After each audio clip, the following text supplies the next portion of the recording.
السلام علیکم ورحمۃ اللہ تعالی وبرکاتہ۔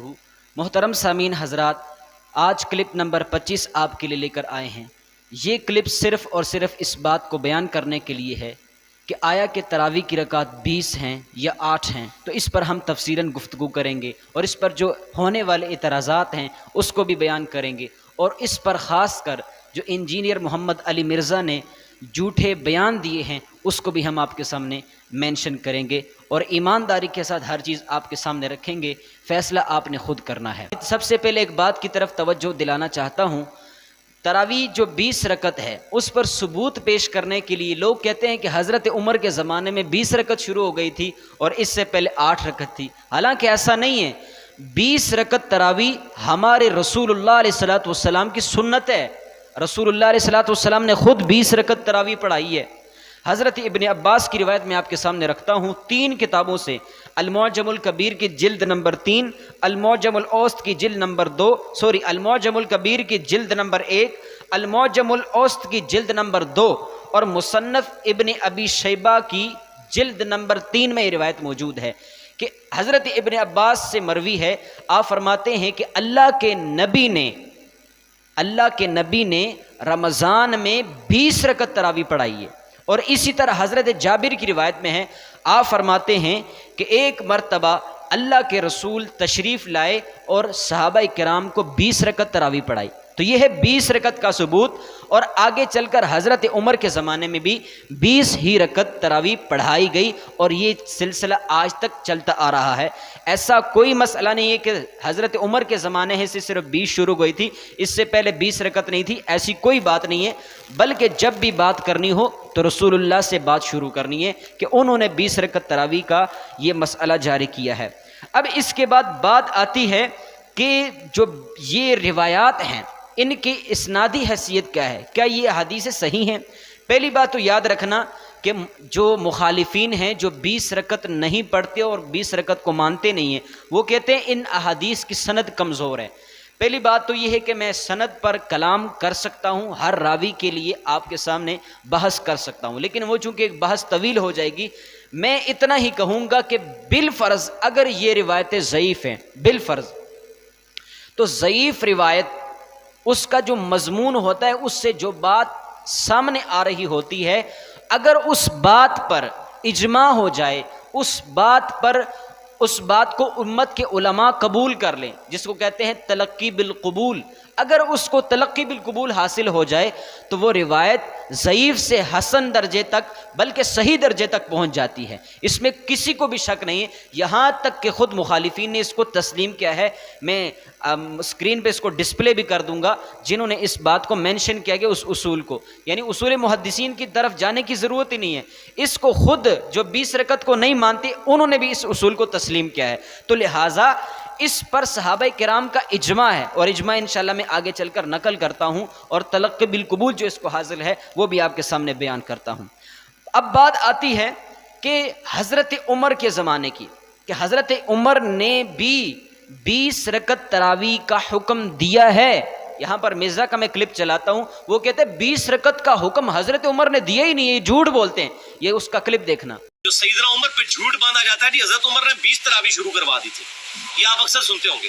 یہ جی صحابہ کو نہیں مانتے ہیں کیونکہ حضرت عمر نے 20 تراویح شروع کی تھی۔ ان ظالموں سے پوچھیں سیدنا عمر نے کب 20 تراویح شروع کروائی، ان کی جرأت تھی کہ وہ یہ کام کرتے۔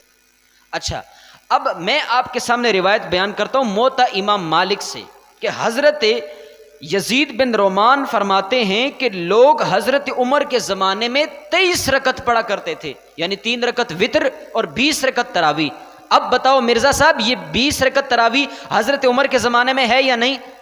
تم تو کہتے ہو کہ حضرت عمر کے زمانے میں نہیں ہے، حضرت عمر نے حکم ہی نہیں دیا، یہ دیکھو 20 رکعت۔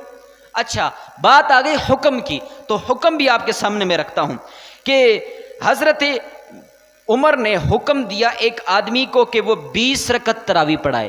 یہ روایت مصنف ابن ابی شیبہ کے اندر موجود ہے۔ اب یہ جو موطا کی میں نے روایت پیش کی ہے، یہ اگرچہ مرسل ہے، اگرچہ مرسل روایت ہے، تو مرسل روایت کیا مطلب ہر مرسل جو ہے جہاں مل جائے اس کو چھوڑ دیں گے، اس پر عمل ہی نہیں کریں گے؟ نہیں، اصول محدثین پر اس کو تولیں گے، دیکھیں گے کہ محدثین اس کے بارے میں کیا کہتے ہیں، محدثین کا کیا اس بارے میں فارمولہ ہے۔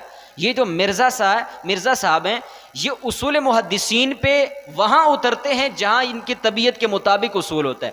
ویسے یہ اصول کو کوئی نہیں فالو کرتے. بڑا مقدمہ صحیح مسلم کا ذکر کرتے ہیں لیکن اس کے اصول پر بھی یہ کوئی نہیں اترتے.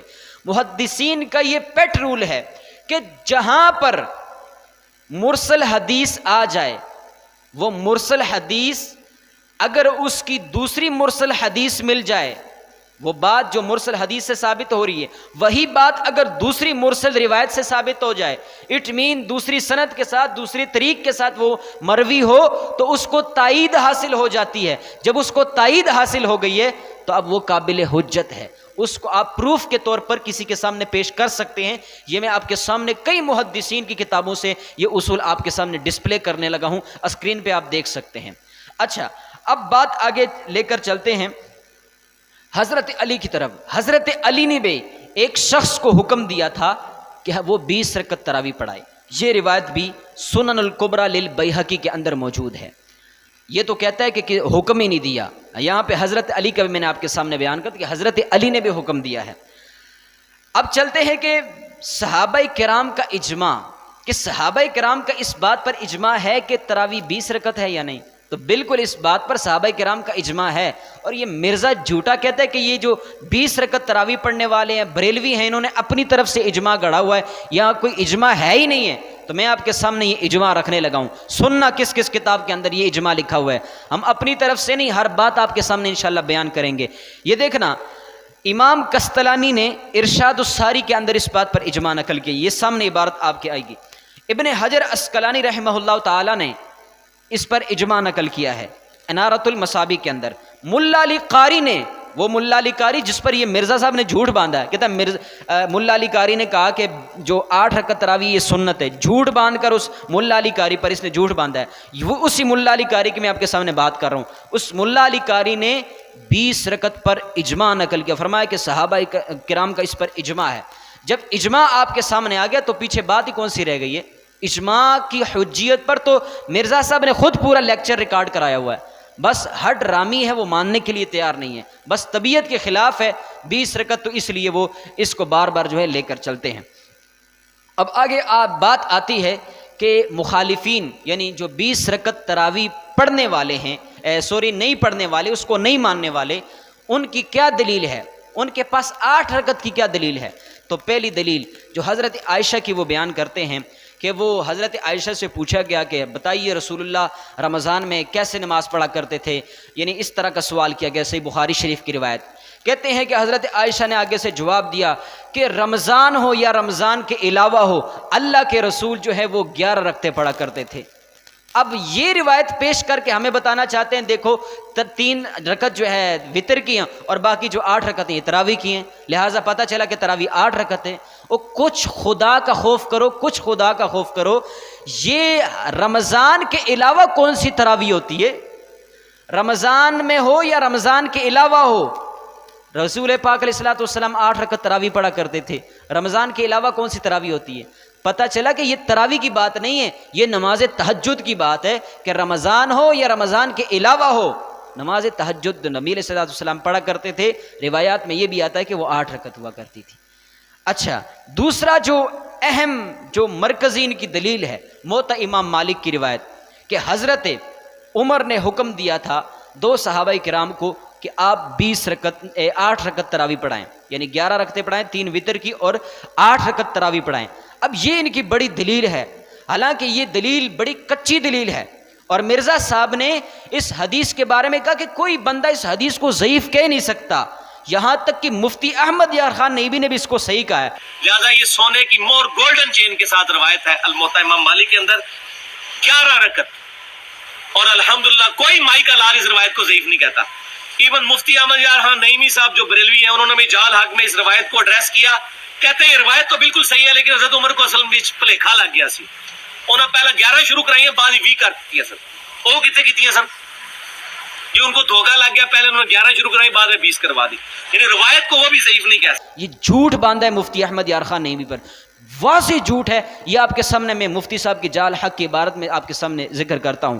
یہ دیکھیے گا مفتی صاحب نے اولاً سرے سے اس کو صحیح تسلیم نہیں کیا، اور دوسرے نمبر پر انہوں نے کہا کہ بالفرض آپ کے نزدیک یہ صحیح ہو، یعنی خود انہوں نے صحیح نہیں مانا، لیکن یہ کہتا ہے مفتی صاحب نے بھی اس کو صحیح مانا۔ یاد رکھنا اس روایت کے اندر ایک راوی ہے محمد بن یوسف۔ اب محمد بن یوسف وہ آدمی ہیں کہ جن سے 3 طریقوں سے یعنی 3 سندوں کے ساتھ تراویح کی تعداد کے بارے میں روایتیں منقول ہیں۔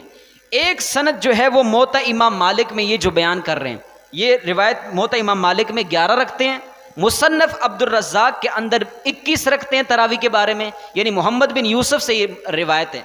اچھا، اسی طرح محمد بن نصر کی سند کے اندر انہی محمد بن یوسف سے کتنی رکعتیں؟ 13 رکعت تراویح مروی۔ اب ایک ہی جو راوی ہیں 13 رکعت کو بیان کر رہے ہیں، 21 رکعت کو بیان کر رہے ہیں، 11 رکعت کو بیان کر رہے ہیں۔ تو اب بتائیے یہ اضطراب ہے متن کے اندر؟ نہیں۔ جب حدیث کے اندر اضطراب آگے وہ حدیث مضطرب ہو گئی، اب وہ قابل حجت نہیں رہی، لہٰذا یہ دلیل بھی آپ کی گئی، لہٰذا اس حدیث سے آپ دلیل نہیں پکڑ سکتے۔ اب آگے بات آتی ہے کہ جو 20 رکعت تراویح جو نہیں پڑھتے، اصل میں ایک منشا یہ ہے ان کا، وہ آسانی کی طرف جاتے ہیں۔ آپ یہ صرف تراویح کا مسئلہ نہیں ہے، چاہے آپ وطر کا مسئلہ اٹھا کے دیکھ لیں، وہ 1 رکعت پڑھتے ہیں، چاہے آپ طلاق کا مسئلہ دیکھ لیں، بیوی کو 3 طلاقیں دوں تو وہ کہتے ہیں 3 نہیں صرف 1 ہوئی ہے ایک مجلس۔ اچھا، اسی طرح تراویح کا بھی لے لیں، تراویح میں وہ 20 کے بجائے 8 رکعت پڑھتے ہیں، حالانکہ رمضان میں عبادت کو زیادہ کرنے کا حکم دیا گیا۔ اور پھر یہ کہ آپ 20 رکعت جب پڑھیں گے تو آپ اختلاف سے نکل جائیں گے۔ 20 رکعت کے اندر 8 آ جاتی ہیں، ٹھیک ہے، لیکن 8 میں 20 نہیں آتی، تو لہٰذا 20 پڑھنے میں ہی عافیت ہے، اور اسی کو ہم سنت کہتے ہیں۔ اللہ تبارک و تعالیٰ سے دعا ہے جو میں نے چند دلائل بیان کیے ہیں مختصر، رب ذوالجلال اس کو اپنی پاک بارگاہ میں قبول فرمائے، ہمیں عمل کرنے کی توفیق عطا فرمائے۔